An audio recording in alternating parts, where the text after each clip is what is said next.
Okay, so this video is about how the LDS church both clears karma, prevents karma, and also how they create more karma. Because all of those things I think are going on for someone in the church, or have gone on. And this could be a really long video, and I might have to make like multiple parts to it. I'll just say that much. But I'm working with a couple of angels today. One thing that's not necessarily part of this video is just to understand that, like, when people say they feel the spirit, it's like an angel a lot of times. In fact, I want to start with this story that, like, when I was LDS, I went to a temple recommend interview with my stake president, and he was giving me a hard time about where I was at with my tithing payments, or paying tithing. And I immediately felt Archangel Uriel come at that time, and he has a really big, powerful energy. I felt him come, and it was really strong. You know, there may have been other angels there with him, but I felt him come really strongly. And then the member of the stake presidency said to me, the spirit is telling me that I should just move on. So he's like, I'm just going to have you talk to your bishop about that, or I'm going to tell your bishop to talk to you about that. But it was Archangel Uriel that came. Anyway, sorry, that's something I've been wanting to say for a long time. But let's get back to the topic of the video.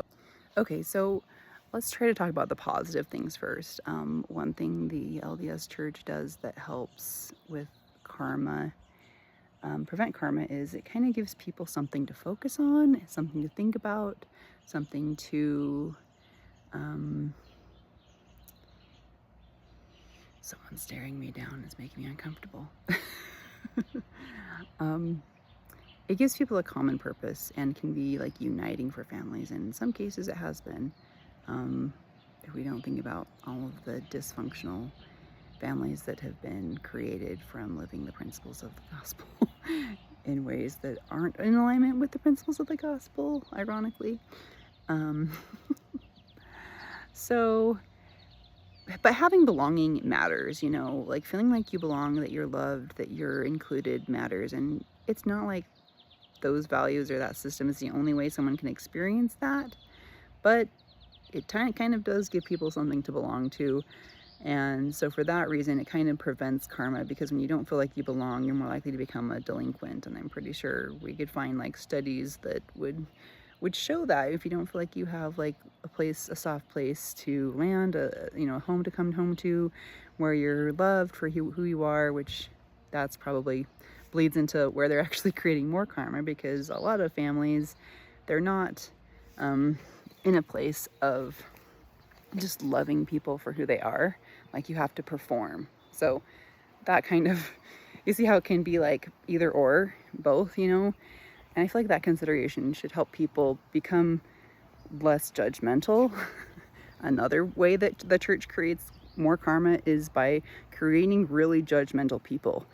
Even the whole, like, we have to wear these garments creates really judgmental people, because everyone's constantly looking. Oh, are they wearing clothing that covers their garments? Because, oh, modesty is so important, you know, and only modesty in the sense of like covering up your body. Like, modesty in the sense of, you know, modesty is like opposite of vaingloriousness, but so many church members are vainglorious, especially in Utah.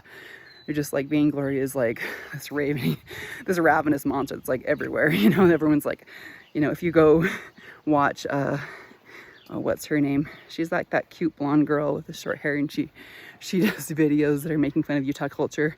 She has like a few million followers, so chances are you've heard of her if you're even watching my video. I don't remember her name right now, but you know, she will show you so many examples of the vaingloriousness of Utah culture, which is essentially Utah LDS people, because I don't see a lot of like people getting online making videos who are not LDS, who are talking about Utah culture. Anyways, so why is the church churning out so many vainglorious people inside of Utah? Maybe it's just a Utah thing.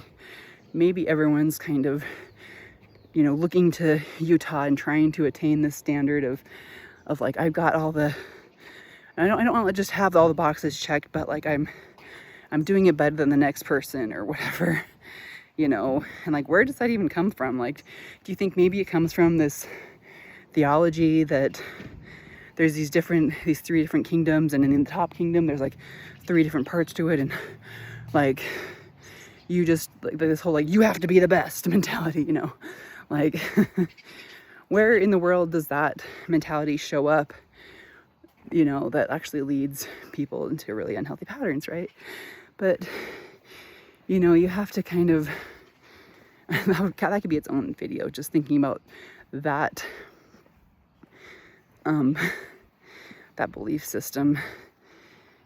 So there's like a high standard, right? LDS people have high standards. They live life at a high standard, and that creates karma as well as prevents karma in some cases, because they don't put up with or they're supposedly right in a lot of cases they're not putting up with things that other people are allowing, and so it kind of keeps people in like a little safe path. But are the things that they're preventing really that horrible? You kind of have to ask yourself that. A lot of times I think the church has been on the world on the earth now for like 200 years basically. In a few years it'll be 200 years. And so like a lot of members are just at the point that it's just kind of like, this is just how we do life. It's not a new thing where they're like thoughtfully thinking about how do we want to do things, and I think a lot of members are just like exhausted because they're so sick of like this standard that is so high, that's like this perfectionist standard that they're all trying to meet. You know what I mean? Okay, another karmic thing about the LDS church is kind of a throat chakra thing. It's an Archangel Michael thing. He helps people with their throat chakra, and actually like I had a dream about him when I was quite a few years ago, and I had this understanding that like his whole mission is about making the messages of the heart come up into the throat. So it's like this kind of heart to throat pathway of information, people being able to speak their truth that's in their heart, really. But a karmic thing about the LDS church is that they don't really allow for free expression or free research. They really discourage people to look, into any, they just say like, just trust these sources. Don't look, over there at like these other sources. They just tell people not even to look. And they also have like, this is how you tell your testimony. It's very defined, very like, limiting of how someone can express themselves, how someone is allowed to think, and how someone is allowed to express. It really limits what someone can do as far as like coming to develop their own voice, So I think one kind of key thing that is lacking in the LDS church among the members is just this struggle to express yourself clearly. I don't know, maybe you've seen it in some of my videos, but part of that is for other reasons, really.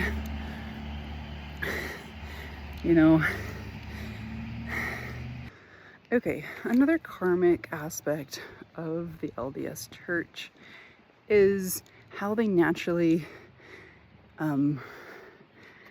they actually create a culture of competition where they pit one person against another. Why are people so inclined toward this need to get ahead? Everyone in Utah that's driving around knows what horrible drivers there are. Like a lot of times you can't even change lanes because people are so like just I have to be ahead of you, you know. They just like cannot, it's like they cannot, you know, and to say like the church doctrine, the church doesn't have anything to do with this is total BS, and is you being unaccountable. If that's what you're thinking, oh, it's a culture versus the doctrine. No, the doctrine created the culture, my friend. All of it. It created the behavior patterns. It created the doctrine. Start to see where the rubber hits the road. Okay, so it's not the non-members that are racing ahead. It's because it pits one person against another person, and I think is because people are all trying to look good. For some reason, it's like, rather than trying to actually be good, people are just trying to look good because it's this social church, you know, and everyone's reputation is like so important to them. And so I think the whole needing to look good thing comes from this whole like duty that is, you know, for many years just like jammed into your heart center, where you're like, you feel like you're a horrible person if you can't prevent people from leaving the church, bring more people into the church. And, you know, like, it's kind of this idea of like, how are you going to show up at the last day at the judgment seat of God or whatever, right? Like at the, you know, when you die, like, who is going to be there to be like, this person did this, and say all these good things about you, you know? And I think that whole thing that gets implanted into people's hearts from, you know, for years, about like who they helped bring in, you know, who got to go to heaven because of them, and who, you know, what good did they do, which, you know, maybe has some positives, but definitely has some negatives. I think it feeds into this whole like me against everybody else, because it puts everyone into a mindset and a belief where they basically are worried about how they look rather than how they're being. So how did the church get so obsessed with image? You know, the church meaning the church members, right? The church leaders. How did we get so obsessed, or I'm not really part of the church anymore, but how did they get so obsessed with having a certain image? I think it comes right down to people believing in themselves and feeling good enough, because in order to be in the church, so, okay, as part of the church, you have to assert your own flaws and your weaknesses, right? You essentially have to be like, I'm flawed, I'm imperfect, I'm human, you know, as if that is like this horrible thing to be, right? Darn it, I became human. Crap. How did that happen? I don't know why this happened.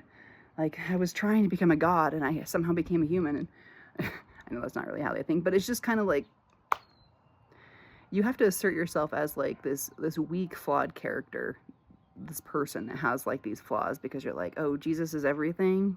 Like, haven't met him in this life, but like everyone tells me he's perfect, and here's all the traits that I projected onto him that everyone has told me. And it's funny because everyone has a different version of Jesus in their head, but like that's the whole mindset. It's just like, you have to accept that you're imperfect, that you're flawed, and so you know, when you accept that, you're like, your brain naturally is like, okay, well, here, if that's what we're gonna think, like, here's all the ways we're flawed. We were late to pick up our children from school last week. We ended up lying about our taxes, or we didn't let someone in traffic. And you just, all you do is think about your weaknesses from that mindset. So people naturally have to feel horrible about themselves. And you think, and you know, someone might in response say like, so someone might say, well, Jesus loves me, and he loves you, and he loves everybody, and because of him we can overcome all of these horrible things about ourselves that make us unworthy of love and unworthy of getting back to heaven. Like, so funny if you really stop and think about it, and you like finally open up your brain to like use your cognitive processes. It's so funny that people like fall for it. It's like, we came to earth and that just makes us unworthy. It just makes us weak, you know, like we just have to inherit this like worthlessness as like our birthright to being born on the earth. Like no one stops to think like maybe that's optional. So anyways, people in the church naturally feel bad about themselves because of this. And they're trying to make themselves feel good. So if they have this image where everyone's like applauding them and, you know, like, oh, look, you've got the car. Oh, look, you've got the yard. You've got the house. You've got the girl. You've got the man. You've got the kids. You've got, you know, whatever the boxes are that the church is like, these are the things you should be striving for. People want that praise because they feel worthless inside. And that is like kind of depressing, you know? Or you, the other thing is like to a mom, it's like, oh, you got all your children are still active? Like, you know, right? It's like, for some people, it's in the back of their head, you know, or maybe it's in different parts of people's head, but it's like people aren't really aware of this. And so hopefully, like, if people watch my video, they'll become more aware of just how the church sets you up to feel like you have no value just as like a human on the earth. And that's a very karmic thing. It's a very karmic thing because it leads to people, because they had that taken away from them, that's something they had taken away from them, it leads them to be on the take. So they're looking to get ahead. They're looking to cut somebody off or to like not let somebody in because they ultimately just feel horrible about themselves. And that is literally why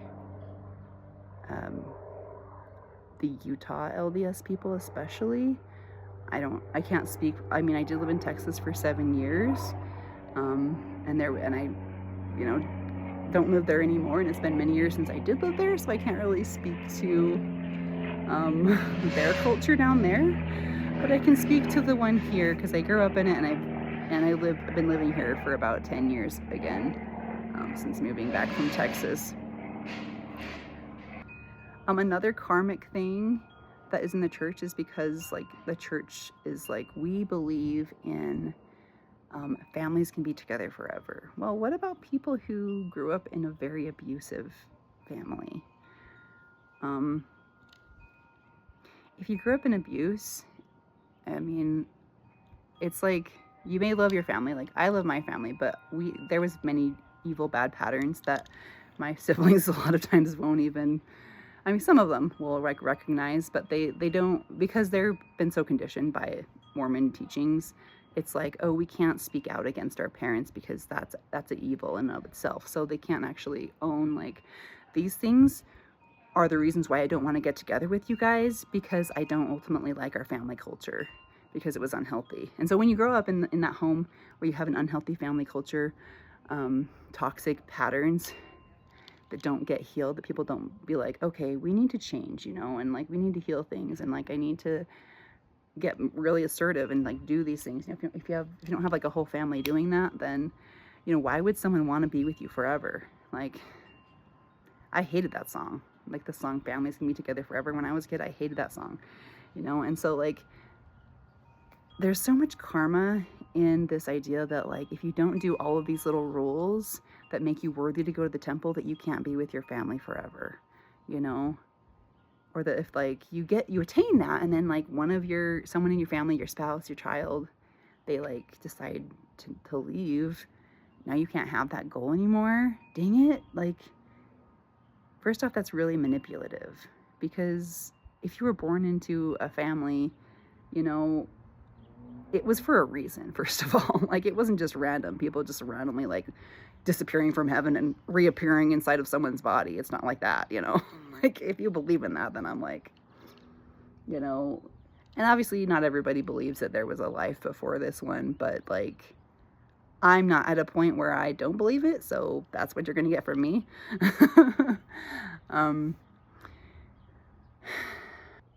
You know, kind of the belief that like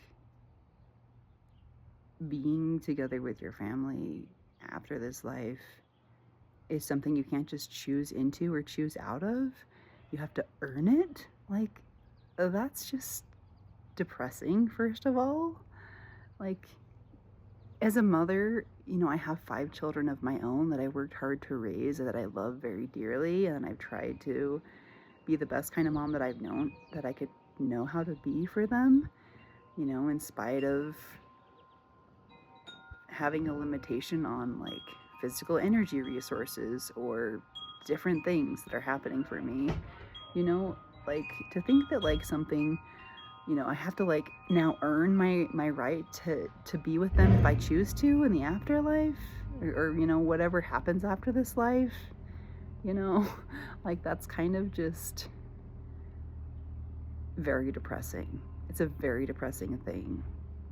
I'm sorry, it just is. Now, if that thought helps people to be kinder to their families and try to, you know, in a sense, like do good to their family and create love in their home, and if that's like the thing that's creating the love where nothing else could create the love, like no natural sense of just like I feel love because I have children, you know, then obviously it's more, you know, it's preventing karma, or, you know, clearing karma to be in that belief system. um, I have to hold space for a lot of different possibilities. There's a lot of people in the world, and I don't know all of them, you know. When you hear someone's true stories, and I love hearing people's like autobiographies or true stories of things that happen to them, I just love being opened up to how different people think and process the world. Um, it's interesting to like, you know, watch somebody tell their story, or, you know, if I was to read, I usually prefer like audio learning, so listening to or watching a video. I love hearing people's stories of like what they went through and how that went for them. But I mean, another karmic thing is like this, I don't know how people will take this, but like if you're dating and you're thinking about what person do I want to be with for eternity, oh man, I can't even tell you how trapped that makes me feel. To just have that thought, to just be like, I have to get the same person for eternity. But like at the same time, sometimes you do love somebody so much that you want to be with them forever, right? But I just, for me, I haven't, my first husband, I was very much in love with him, but ultimately like the marriage ended for different reasons, right? So when I went to look for another husband, you know, I was like looking for LDS men, and I ended up marrying a guy who had been divorced. And, you know, I kind of thought like, I just want someone to do my life with, and I want, you know, someone who's going to kind of help me with things I have to do, because it's hard doing life on your own. You have several kids, you know, and right, this is how people think, you know, when they've been married, have kids, get divorced, looking for a new spouse, right? But I kept thinking to myself, like, I don't know if I want to be with this guy forever. Like, he seems like he's a pretty good partner for now, but I don't know if I want to be with him forever. And I just kept thinking to myself, is God going to make you be with someone forever if you don't want to be with them? You know, like, do you have your angels tied together in heaven so you can't like get free of that person? Like, I don't really understand how it all works. Like I've heard different things, you know, and you know, different things, because I talk to people on the other side of the veil, and I'm always like trying to be like, oh, I'm gonna take this with a grain of salt unless it like really resonates, really makes sense, you know, because I hear things and I'm like, what? That's what it is, being a spiritual empath, having a veil, the veil kind of open. But I realized when I was married to my second husband, I was like, right now I don't know if I would want to be with him forever. We did get sealed, and we're not married anymore. Well, we're not together anymore. I'll just say it at this point, because a lot of people are always like, well, what is the result? You know, I always think that when I'm watching people's videos. But ultimately, like when I communicated that to him, like it just broke his heart, you know? And I was just thinking like, why can't it be enough to just marry somebody? Because you're like, I just don't want to be alone in this life. I don't know what is the next life. And I don't know if this person's gonna, whatever, be, you know, the way I thought when I was in the church, be my candidate to go to the celestial kingdom with or something. Like I don't know if I want to be with this person, but like I, you know, liked him enough to marry him. In a lot of ways, the marriage was functional for a while, but like I kind of wasn't madly in love with him.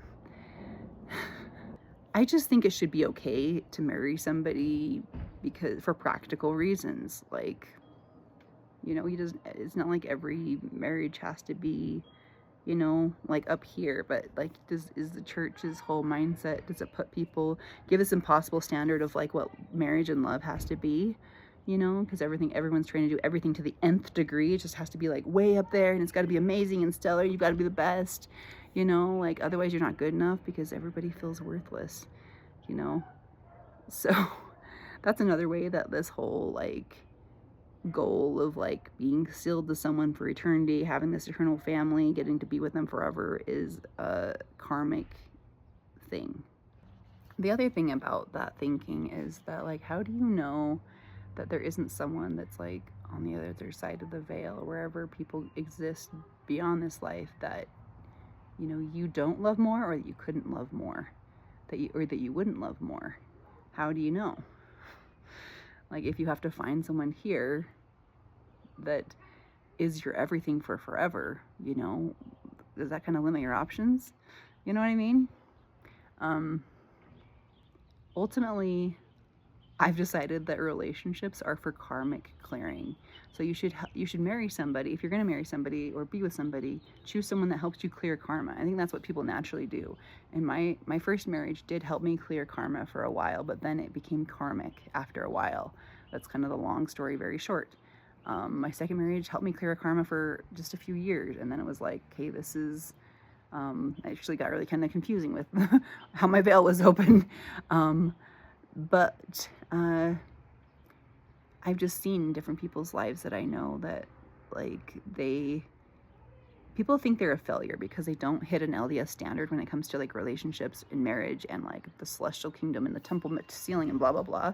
But if you just realize every relationship you have helps you clear karma, it is such a more powerful come from. And you can say like, that relationship was helpful for a while, but then it stopped being helpful.